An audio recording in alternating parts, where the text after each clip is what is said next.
gostava sobretudo de saber mais da tua história e do teu percurso, Uhum. eh, para ficarmos e para todas nós ficarmos a conhecer melhor. Claro que sim. Olha, então, primeiro, quando me pedem para eu falar um pouco sobre mim próprio, eu costumo sempre dizer que eu gosto muito de falar sobre o que sou e não sobre quem sou, não é? Para mim há esta grande diferença. Quando me pedem para falar sobre mim próprio, eu costumo dizer, bem, eu sou um ser humano, que é o que sou, eh,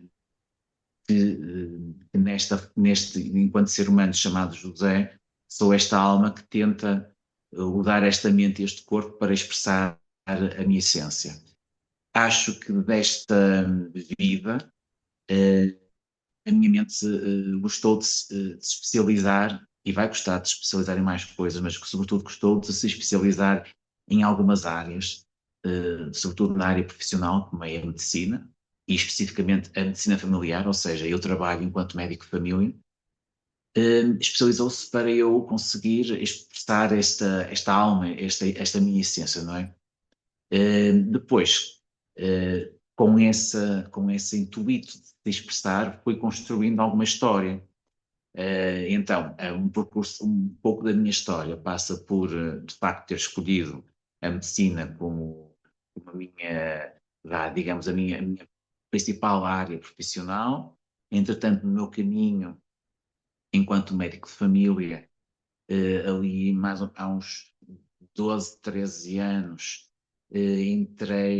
fiz a minha formação, não, já foi mais recente, foi há 10 anos, fiz a minha formação em Mindfulness, durante 2 anos, que foi assim, uma, uma formação que me trouxe aqui uma consciência mais extensa sobre diversos aspectos em mim, diversos aspectos do outro. Isto a nível da medicina foi muito importante para a minha prática clínica.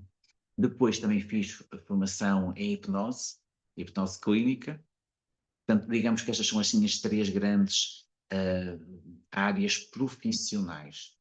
No entanto, apesar de eu conseguir incluir o mindfulness na minha prática clínica e enfim, no meu campo pessoal, a hipnose não tenho conseguido por uma questão de tempo, por uma questão enfim, o trabalho em hipnose exige algum tempo, algum espaço, e eu não tenho conseguido conjugar isso na minha vida, porque entretanto também, mais recentemente, eu sempre gostei muito de escrever, sempre que já o meu blog no Instagram se chama O Médico Fala da Alma, já tem alguns anos, mas eu comecei a escrever esse blog porque gostava muito de escrever e, portanto, em 2024 publiquei o livro também titulado O Médico Fala da Alma. E, portanto, esta parte da minha vida que é escrita, que na verdade é uma parte que vem desde miúdo, desde que eu sou miúdo, mas que começou a ocupar um espaço cada vez maior e também para mim é uma das formas que a minha mente escolheu para expressar a minha essência. Portanto, o que sou, depois de ser humano, que tem as pessoas que ama, umas pessoas muito, muito próximas, que exerce a sua profissão enquanto médico de família, que ramificou o seu caminho também no serviço ao próximo na área da hipnose e do mindfulness, que entretanto também começa aqui a desenvolver este lado criativo relacionado com a escrita e, portanto, neste momento, digamos, eu tento expressar-me sobretudo a estes níveis, a nível dos relacionamentos pessoais, dos relacionamentos profissionais, através da minha escrita, mas, no fundo, resumidamente, volto sempre a ser um ser humano, ou seja, por muito que eu tenha a minha história e por muito que eu tenha as minhas escritas, por muito que eu tenha as minhas consultas, todas elas se materializam, se manifestam e, pronto, é um contributo que eu deixo, mas isso de facto, ao fim do dia, eu acabo por ser sempre esta alma, não é? Portanto, que só quer continuar a progredir a fazer o seu caminho, expandindo um bocadinho esta manifestação daquilo que eu sou. E enquanto Boa. médico, José, o que é que tu consideras sobre as pessoas, sobre os teus pacientes, que tens todos os dias no teu consultório? Qual é a tua visão sobre a doença? O que é que as pessoas te levam? E que tu, enquanto médico, com esta filosofia, com este olhar diferente, como é que tu perspectivas e como é que tu ensinas as pessoas a cuidar diferente? Sim, olha, os meus pacientes, a parte deles já sabe que eu tenho uma perspectiva muito, não é digo diferente, mas uma perspectiva eh, eh, mais, como eu direi, e não é bem diferente, é alargada, ou seja, inclui as perspectivas tradicionais, mas um bocadinho mais alargada. Acerca da doença, eu costumo dizer muitas vezes que, de facto, as patologias se revelam enquanto, para mim, a patologia é uma declaração de um desequilíbrio, ou seja, tem que haver um desequilíbrio instalado para depois surgir, de facto, a doença. Ou seja, a meu ver, nós passamos do estadio de saúde, depois passamos para o estadio de equilíbrio a algum nível, muitas vezes eu acredito profundamente que é sobretudo o desequilíbrio emocional, que depois acaba por ter uma manifestação física, ou seja, um desequilíbrio físico, e depois esses desequilíbrios progridem até que atingem um chamado limiar da doença, ou seja, até que se manifesta enquanto a doença. O que eu quero dizer com isto é que o desequilíbrio não é igual à doença, ok? E o desequilíbrio antecede a doença. Digamos que o desequilíbrio é algo que nos diz, tipo, ok, as condições em que a pessoa está já não são condições saudáveis, mas não podem, mas elas não estão, não têm nenhuma doença, estão num desequilíbrio. Eu costumo comparar muitas vezes isto a uma tempestade, não é? Por exemplo, os meteorologistas conseguem prever quando é que vai haver uma tempestade, não é? Mas eles falam dessa tempestade baseados nas condições, no desequilíbrio atmosférico. A tempestade não existe muitas vezes, portanto, nós já tivemos até recentemente tivemos essa questão aqui no nosso país, não é? Por exemplo, falando especificamente da Depressão Christine, foi falada durante vários dias antes dela atingir Portugal, não é? E ela não existia. A depressão começou a existir poucas horas antes, ou poucos minutos antes de entrar em Portugal. Portanto, mas já se falava e já tinha nome. Porquê? Porque as condições, o desequilíbrio estava instalado.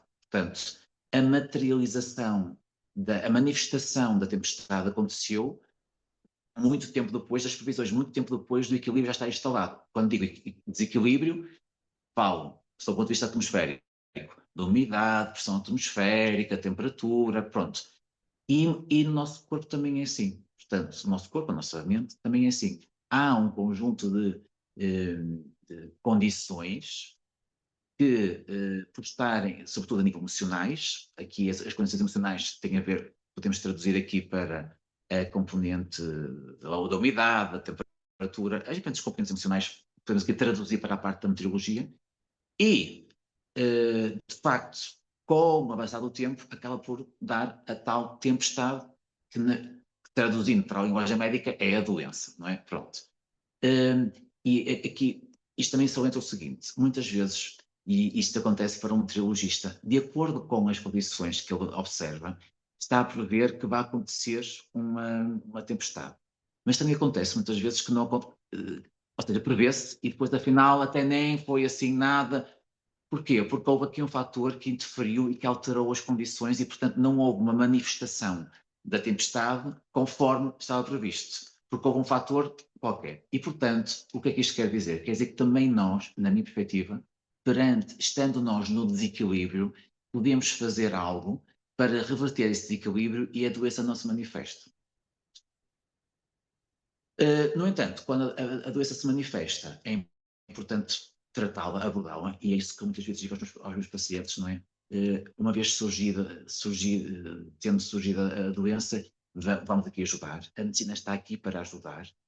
E, portanto, vamos lá olhar para esta tempestade de frente, vamos lá reverter os seus danos, vamos lá ter aqui as intervenções que são necessárias ter, mas depois é sempre preciso, no caso numa doença, perceber, ok, quais foram as condições emocionais, atmosféricas que favoreceram este tipo de condição. Portanto, para um paciente que me surge na consulta, vai ter sempre a abordagem, a minha abordagem enquanto médico é sempre esta, ok, uma vez surgida a doença, vamos lá atuar, porque está aqui e temos que atuar. No entanto, o tratamento que eu iremos fazer, não garante a cura, porque as condições base têm que ser resolvidas. E isto não é nenhuma novidade, já vários estudos comprovam que a mente e o corpo estão sempre em comunicação. Já há vários estudos que comprovam que, de facto, a nossa componente emocional tem enorme impacto naquilo que vamos ter a nível físico e, portanto, é muito com algum tempo, com algumas consultas, muitas vezes, ou às vezes até só com uma consulta, se chega muitas vezes ao ponto das tais condições que precisam de ser abordadas, não é? Para que não haja, para que aquela doença seja abordada, até seja tratada, mas que seja tratada e curada. Porque o que acontece muitas vezes é que a doença acaba por não ser curada, okay? Acaba por ser tratada. É uma coisa distinta, não é? Portanto, quando falo de cura, falo de cura a todo este nível físico, emocional e existencial. Portanto, os meus pacientes, a maior parte deles está bastante por dentro deste contexto.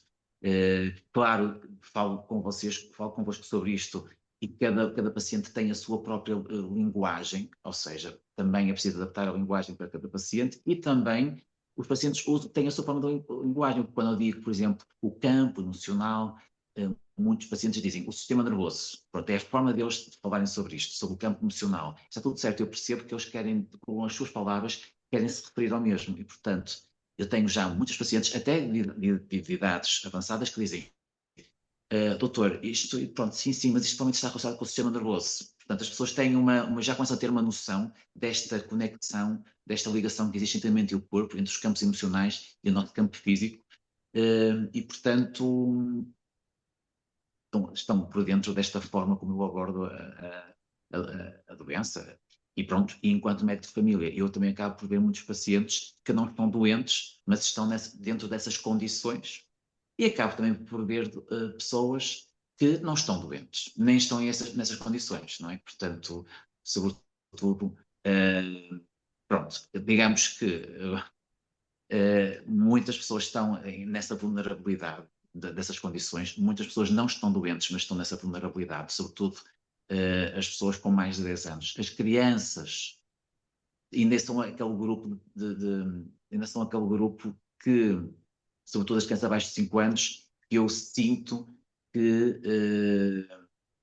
uma grande parte estão mesmo saudáveis, ou seja, não têm ainda condições emocionais favorecedoras para, mas isto tem a ver também, de facto, também com o contexto de desenvolvimento da mente, não é? Como é óbvio. As crianças começam a ter o desenvolvimento do ego delas a partir dos 2, 3 anos, pronto, e vai-se formando, e depois eu acredito que o ego humano, ou seja, o ego, este estado mental ligado a uma interpretação acerca do que nós fazemos de nós próprios e não um estado mental ligado à nossa verdadeira essência, ou seja, este estado em que nós nos ligamos mais às nossas crenças, às interpretações que fazemos sobre o mundo e sobre nós próprios, do que nos conectamos com a nossa verdadeira essência. E este estado egoico, este estado da mente ligado ao ego, é algo que surge mais para a frente no desenvolvimento da criança. Portanto, as crianças abaixo de 5 anos têm uma grande facilidade em expressar a alma que são. E, portanto, eu vejo, é a maioria, não todas, claro, mas uma grande parte vejo-os como, ok, saudáveis. Nem sequer estão na parte das condições favorecedoras de doença, mas, à medida que o tempo vai passando, a idade vai avançando, sim, começa a aumentar, começa essa percentagem de pessoas saudáveis, que eu sinto que são saudáveis, vai-se reduzindo e vai havendo um número cada vez maior de pessoas no campo do desequilíbrio. Desequilíbrio ligeiro, moderado, mais avançado, pronto. Não estou quando digo desequilíbrio, digo que há ali sempre, me parece que há sempre alguma questão a precisar de ser abordada para prevenção futura de doença. Mas, pronto, enquanto médico de família, eu vou sempre dando aqui digamos, uma pincelada nesses aspectos, até sobretudo de muitos jovens, não é? Que não têm patologia sequer, não têm nada documentado, mas que eu vou sentindo que os campos emocionais deles vão precisando ali de alguma atenção. José, eu tenho uma pergunta para ti, não sei se já alguma vez te fizeram. Se te fosse dada a oportunidade ou o pedido de fazeres uma prescrição para a humanidade, medicamento ou algo que a humanidade precisa, o que é que tu passarias? O que é que tu sugerias? Consciência. Consciência de que nós somos alma. Acho que o que tende a acontecer é que, atenção, eu contra mim falo, nós temos um ego, todos nós temos ego, a nossa sociedade é egoica, os meios onde nós nascemos, os nossos pais têm um ego, as pessoas que nos envolvem, todas as pessoas que nós conhecemos enquanto crianças têm um ego, portanto nós viemos ao mundo passado pouco tempo, a nossa mente começa a criar o seu próprio ego também. Portanto, o que acontece é que neste processo a nossa mente tende a desligar-se da nossa essência e tende a ligar-se ao nosso sistema de crenças criado pelo ego. E, portanto, este processo de desligação da nossa alma é um retrocesso na consciência, porque as crianças são muito mais conscientes da sua própria essência do que pessoas mais velhas. Portanto, o que nos falta, o que eu sinto que eu podia prescrever era só isto, é terem consciência de que são alma, consciência de que são amor. Eu penso que é isto que mais falta, porque eu digo isto muitas vezes, eu não acredito, ou melhor, eu acredito profundamente que todas as pessoas são amor.